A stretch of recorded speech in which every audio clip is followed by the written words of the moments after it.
Hey, welcome to Free Will, Science, and Religion. I'm Chandler Klebs, and today I'm here with George Ortega, Jamie Soden, David Joseph, Felicia Hogan, Alan Worrell, and Trick Slattery. And Felicia Hogan had suggested the topic of free will belief in relation to heaven. So perhaps I should turn it over to her and let her define what the problem is and what she means by that. Well, I think that the main problem I have with the idea of free will and heaven is that one, it seems to completely defeat the purpose of life and the problem of evil, suffering, the thousands of years worth of history that we've gone through to get here. It just becomes completely pointless. If we can have free will and live in a utopia, then why didn't God set it up that way to begin with? Yeah, It makes the suffering completely pointless, which makes God seem even more of a sociopath than he already is. Or we don't have free will there, and that's why it's perfect.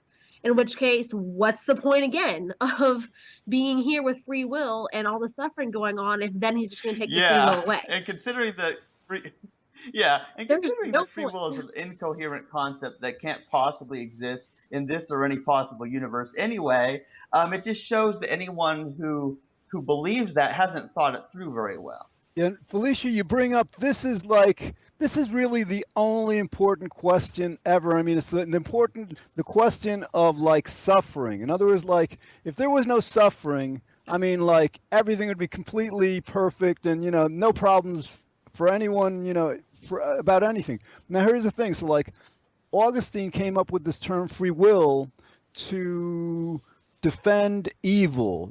According to his understandings, God is all good. So if you can't blame God for the wrong that happens in the world, for the evil, then you got to blame human beings. The problem with that is like that concept of evil requires free will. In other words, like, or the to suffer, you have to have evil. Evil is what creates suffering. So anyway, like the idea is like to the extent that the world understands that free will is an illusion, we don't have any free will, then the question you pose becomes very relevant. Why would God create, a world with suffering? So, can we take a step back to and actually define the problem of evil for our listeners? Just so that I know it's a common argument, everyone should hear or have heard it at some point before, but to just kind of give an overview of what that is. Oh, and Yeah, that's in fact, Um, I've read about the problem of evil in so many different books that I think I can do that unless somebody else wants to. Actually, I have it pulled up, and a version of this was given to us by Epicurus, who was a Greek philosopher, and he called it the Epicurean paradox.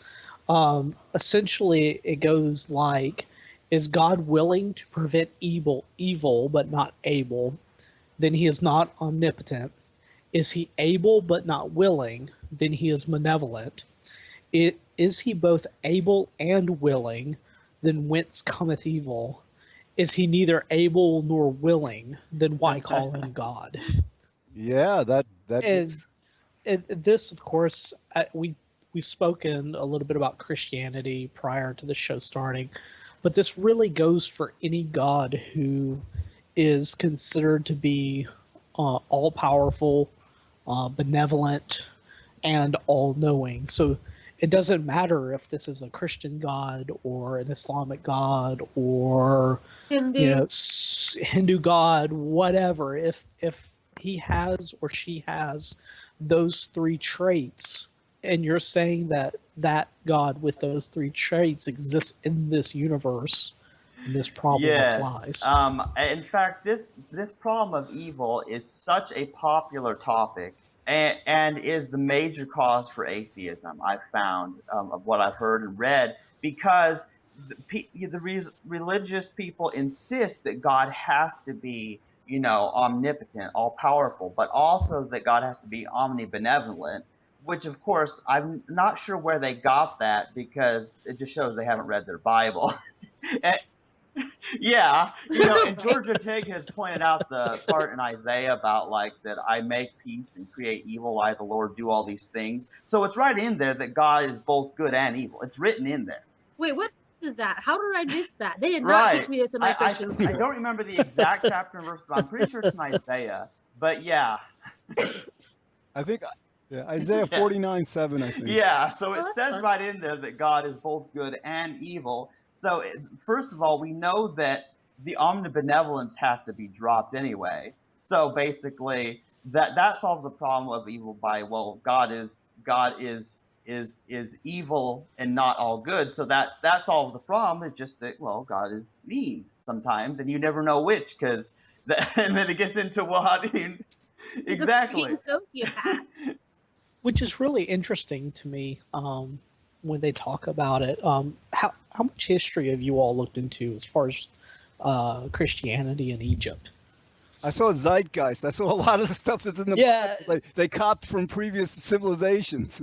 there were some things there, and I remember reading a while back, and I don't remember where, but they always spoke that the Egyptian gods at the time were both good and evil, right? So each god was kind of a flip side of a coin. You never had, say, Horus, who was always good and never bad. Both he and his brother had the ability to be both good and evil depending on the situation. Until Christianity came down and created this concept of this omnibenevolent God, who then they used to Satan to contrast against that God. So it's kind of this flip side of the coin, but separating it into two different people, which is kind of, it's an interesting concept when you essentially in the Bible you have God saying, "Hey, look, I created evil too," and yet as time goes on, those two get separated, and now people say, "Oh, well, God doesn't create evil; Satan causes it," or, you know. Well, I mean, that would work too if they were on equal playing fields. Yeah. But the part where God creates Satan and God is all powerful, but Satan is not, completely screws up. Well, yeah, because God. Plan. In fact, I had a friend who asked, well, if God's all good, then why did he create evil by creating Satan? You know. And then here's what the standard apologist answer is: well, Satan used his free will to rebel against God. So then, which brings me Yeah. to the next question, though. So there can be sin Yeah. in heaven because we saw Lucifer sin in heaven. If he had free will that led him to be able to sin, then there can be sin in heaven. So the promise of Yeah, utopia is just a basically, lie. heaven is not heaven anymore. In fact, yeah, and It can Which be. which kind of an interesting question too along those lines. And I've heard Matt Delahoney ask this question before, and I've always found it curious that, Satan apparently knows God better than anyone, right? So Satan has seen God, he's seen Christ, he's had those quote unquote Damascus Road experiences. So how is it then that humanity is incapable today of having those Damascus Road experiences? Because if we did, that would violate our free will. that's a very good point. Oh, that's a good point. So did God violate Satan's free will? And God is omniscient. God knew what Satan was going to do. I mean, how do you Right. create a being that? Yeah. Right. Well, and So- one would assume, I mean, Satan may not be all powerful and all knowing, but he should know God well enough that why would he fight against God if God is going to destroy him later in the Battle of Megiddo at the end of the world? Like, why would he do that if he knows what the outcome could be? I'm guessing that Lucifer knows something about God that we don't, seeing as we only have Yeah, God's we need to word have him that as a he's a guest good in our God. podcast. There Right? you go. So essentially, Satan has, a chest of kryptonite somewhere with God's name on it. Wow. That's a good point. But I want to go back to the question about whether or not God violated Lucifer's free will. Well, he can't because free will doesn't exist. Well, but we're talking theoretically within the constraints of Christianity. So of the hypothetical that Lucifer chose to rebel against God, what do you mean to Lucifer's free will? Well, you're the one who said it first, Alan, in that they say that we don't have the writing on the wall and God speaking to people today, except for the people who drown their kids, though. He talks to them. We don't have the quote unquote Damascus Road experiences because that would violate our free will. Apparently, any evidence of God's existence would violate our free will. And yet we have Lucifer, who is God's right-hand man, right-hand angel, allegedly has free will because he sinned. And if he sinned, he must have free will because God's an all-good God. So I don't think that he violated Lucifer's free will. I just think that the notion of having the Damascus Road experience is irrelevant when it comes to free will. So I mean, right? It has to be that one or the other is wrong, right? Right. Well, right. I mean, guys, if we're defining God as omnipotent, there's no way that Lucifer can have free will. How could you have God in control of everything, and there, I think we're talking about. No, go on ahead, Chandler. I think we're talking about what Christians think regarding free will, and I think that they think that if it wasn't for this free will thing happening, basically that they're using that as the reason why Satan went against God, and the reason why Adam ate the apple, and things like that. They're using this free will, so it's kind of an important thing for them to lead to this whole sin idea. So Trick, how would you answer that relative to that perspective? How would you answer Felicia's question? Which one? The Felicia's question about like if why did God allow Satan to do what he did? Is that, Felicia, was that your question exactly, or? It was if having a Damascus Road experience violates our free will, if God not showing himself, or if God showing himself would violate our free will, did God violate Lucifer's free will by having Lucifer know of his existence? Yeah. See, I never heard of that one. I've never heard of God not showing himself violates free will. Who is saying that? People say exactly? That in videos. I've seen that across YouTube from a variety of apologists. Okay, because I think most would say that God showed himself to Adam and Eve, yet via their own free will, they, Adam ate the apple, blah blah blah, even though they knew about God. So I don't see that so much anyway. So instead, what it means is that there's no excuse for God not to show himself and show evidence of his existence. Of course, the whole thing is silly. Yeah, it is, and that's the double standard. Yeah, I don't think there's any real reason, or I don't think there is any effect of God showing himself, because free will at that point is completely irrelevant because it's in both situations. So it comes down to the opposite of that, of showing or not showing. Yeah, and that is the way to go. That a lot of times comes down to this whole God works in mysterious ways type and if of it's thinking, basically. So that we can't know his purpose for not showing himself for us. Something to do with faith or something like that he wants us to believe in based on faith rather than evidence and things like that. So it's really absurd. I wanted to respond to what Trick was saying there, because if they say that God's ways are so mysterious and his ways are not our ways and we can't understand God's mysterious ways, then why are the Christian apologists in the business of explaining to us God's mysterious ways? Right. And if it is so mysterious and he has a plan, assuming he has a plan because he is mysterious, then how do you make your own choices, right? You can't. If God knows your beginning, your end, and every midpoint in between, or every milestone in between, then clearly he's already defined your life for you, and free will goes out the door. Alan, it even goes beyond that. If God knew 1 billion years ago what God was doing today, God doesn't have any free will today. He's locked into that knowledge of what he already knew. Right. Well, of course, knowing doesn't necessarily influence the outcome. Right. Well, actually, Felicia, that pertained to human beings. But in other words, like another attribute of God is he's infallible. So in other words, if he knew something a billion years ago and then he did something different from what he knew today, he would be violating his infallibility. Yeah, and his knowledge actually. Yeah. His knowledge would be wrong, basically. Right. So we can't say that. So yeah, having absolute knowledge does actually goes totally against the whole idea of having free will, basically. So I'm not sure it does really. Explain that, because that's a good point. A lot of you, go ahead. It gets really complicated because it's so abstract, and we also have to take into consideration the part where the Christian God is outside of time, which is nearly impossible to wrap your mind around anyways.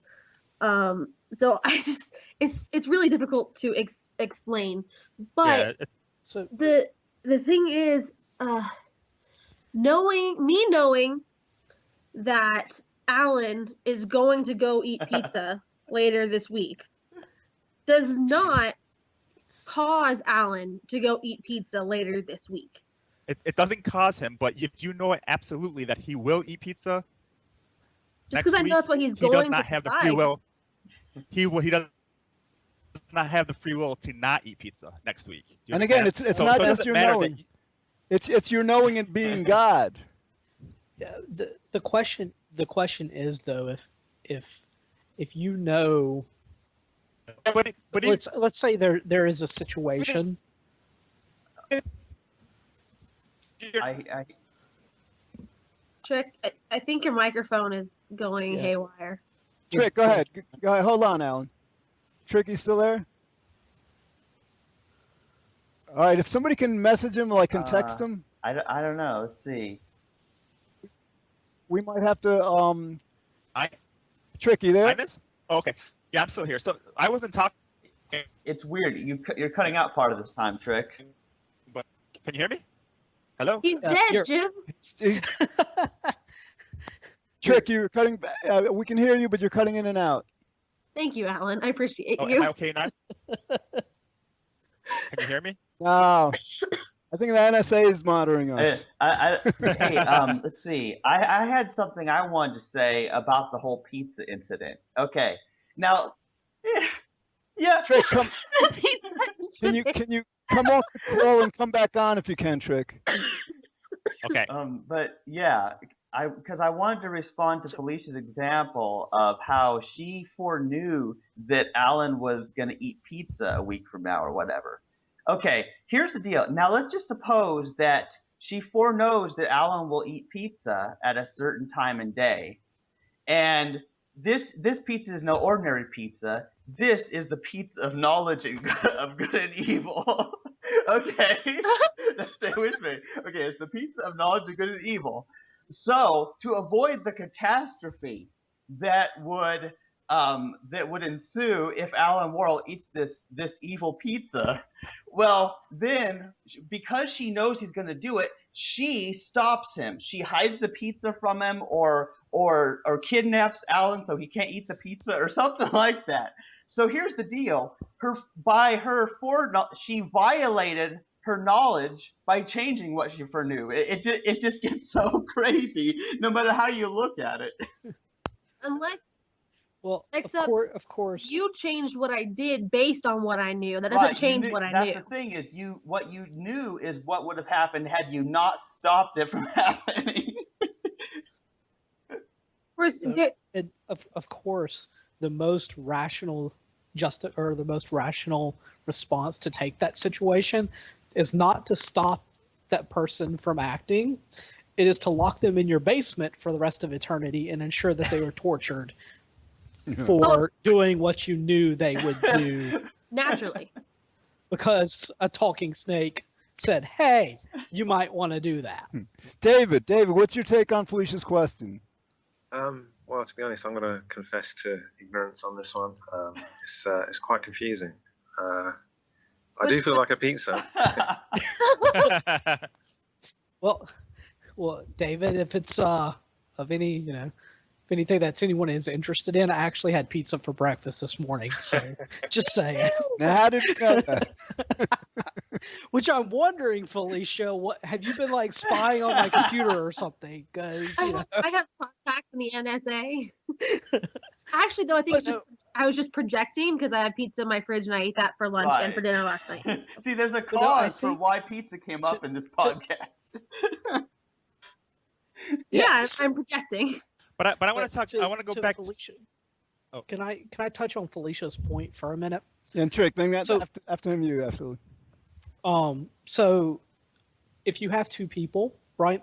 So say essentially what we're saying is that if person A knows all possibilities of a situation, right?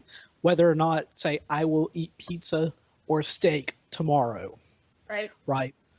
Now, if person B has the choice to eat pizza or steak, and yet I know which one they will eat, whether it is pizza or steak, that doesn't change the fact of the person acting on that day. The question then comes is, when that person acts on the day, is it possible that instead of eating pizza, they will eat steak? So could person A know something that has the ability to change later, given that there are multiple possibilities that person A could know, if that makes any sense? Theoretically, God could know all the multiple possibilities, theoretically. And Although their I effects. believe that with the nature of time would make that impossible for there to be multiple possibilities. So even without God, the nature of time still wouldn't allow for free will. And I'm feeling like this discussion is distinctly lacking in British accent once again. So, David, you're on. David, I'm confused. you're back. I'm confused by the whole thing. Okay, I'm just so- I'm trying to keep up. so I was thinking though that if you're confused, there's probably several members of our audience who are confused as well. So I want to hear your questions. Okay. Well, this is all in relation to the problem of free will, and so God gives people free will, and this allows them to commit acts of evil, right? Essentially, yeah. Okay. So what you're saying, if God knows that people are going to commit acts of evil in advance, then He's kind of failing to do anything about that. He can't do anything about that, and he's kind of, like George said, he's stuck with his own kind of his own will. He hasn't got free will himself, yet he's supposed to give it to other people. It kind of sounds a bit like a paradox to me. Kind of logically, It is. just Yeah, it's doesn't totally make sense. it's totally a paradox. It is a paradox. Yeah. Yeah, that's what I'm struggling with. This, I don't understand. So And actually, you're not any more confused than all of us. Because Exactly. Right. Okay. What you're saying is it doesn't make any sense. If, So if you're God on has the same page. if God has foreknowledge before anyone even existed of what's going to happen in the future when they do exist, then this whole idea of free will is it's absolutely impossible. It can't come about. There's no otherwise situation that could come about because Right. God would have that foreknowledge before even existence happens. And So- Trick, then the question becomes like, all right, if God has foreknowledge of what's going to happen, then the question becomes, how does He have foreknowledge? And I think the answer to that might be because He Yeah. makes it happen. No, because the Bible said so. Duh. Yeah. Because he is God. So right, Done. that's usually how it goes. Oh, because God, because of the Bible.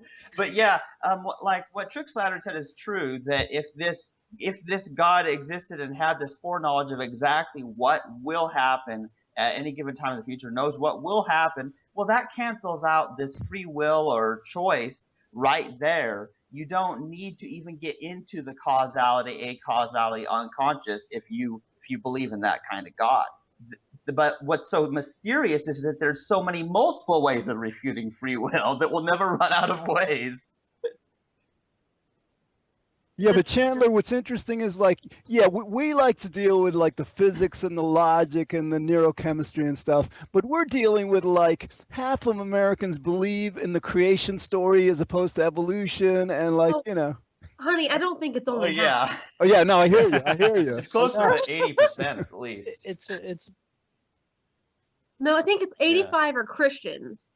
yeah. 85% are Christians. But I'm not sure what percentage of the Christians believe in the creation story. Yeah, Because the I know my literal- fiance's parents do not, but they're also like his mom has a PhD, and I didn't even know before I met her that you could be Christian and believe in Yeah, evolution. I don't see how it works. Because I of really the don't way see I'm how you do raised. that.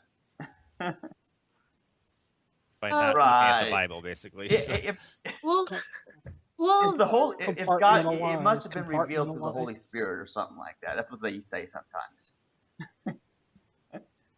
they believe so little of Christianity. I don't know exactly why they call themselves Christians. Right. What it boils down to. But George, how much time do you have left? Or Chandler, whomever? Yeah, actually, we've got about 4 minutes, but if this is great. If we want, we can like just Chandler. You can end this session. We'll just jump right into this if you guys want, because this is this is very interesting. So. Well, I think in order to wrap up the session, I do want to bring it back to free will and heaven and discuss shortly and briefly what that means for God. Yeah, and we can devote the next episode to that also. Absolutely. So should I go ahead and wrap that one up? Sure. Okay. So essentially, what we've gone in a giant circle about and explored several different facets of is that there is no good way for there to be a heaven. There's really not, because either it's perfect and we have free will, in which case why can't it be perfect here with free will, which doesn't get God out of the issues of all of his own sins and genocide and the suffering in this world. Or it could be perfect and we don't have free will, in which case what is the point of this life anyways if you're just going to take away free will? And All right. all it means is God's a sociopath, guys. That's it. That's all it means. Felicia, here's how I like to see it. I like to kind of like blend the theology with the science. Evil, again, like we were talking about before, if there was no suffering, there wouldn't be no evil, because evil is really what creates suffering. Now, before there was sentient life on the planet, there was no evil, there was no suffering. There were rocks and chemicals, whatever. So like at a certain point, evolution, this process of evolution evolved beings like ultimately us with the capacity to suffer, and so that's like where evil came in. So, I mean, you're right. I mean, like ideally, it would have been great if it didn't happen, but let's say we see it as an evolutionary mistake. Let's say like whatever suffering does for animals, like to allow us to like survive and pain and all that stuff. Let's say that could have been done in a different way. Then you're right. I mean, there's no excuse for God having like created evil and suffering in the first place. But at least it leaves open the possibility that he made a mistake. And yeah, I guess right that he's not completely fallible, but maybe he could get it right the next time. Well, I think as soon as you make a mistake, you should probably go about correcting it. So I fault him for that anyways. And actually, think about it. We're talking about our time frame. I mean, like human beings around here been here for like a few thousand years. God's been around for what, like trillions, gazillions of years. So like he might have made the mistake like last second, and like before you know it, it's done. I don't know. And then he's not all well, yeah, powerful. of course. Then it gets to the whole thing that God basically has to have always existed. If God exists, then God has to always have existed. Because if you say that God has existed for X amount of time, well, then what created God? And then it goes on and on infinitely back. Well, it just means which that really God, it only has to do with the creation of the universe. There can still be a God who evolved after the creation of the universe. It just doesn't explain how the universe came to be. Okay, Chandler, you want to wrap it up, and we'll just go right into this next episode? Yeah, or? I guess we could do that. Well, this has been Free Will, Science, and Religion, and we've got to talk about some very interesting paradoxes, free will being one of those, the idea of heaven being another one of those, and then all the attributes of God, just so many different things that will hurt your brain the more you talk about them. And we look forward to doing more of it in future podcasts. Bye.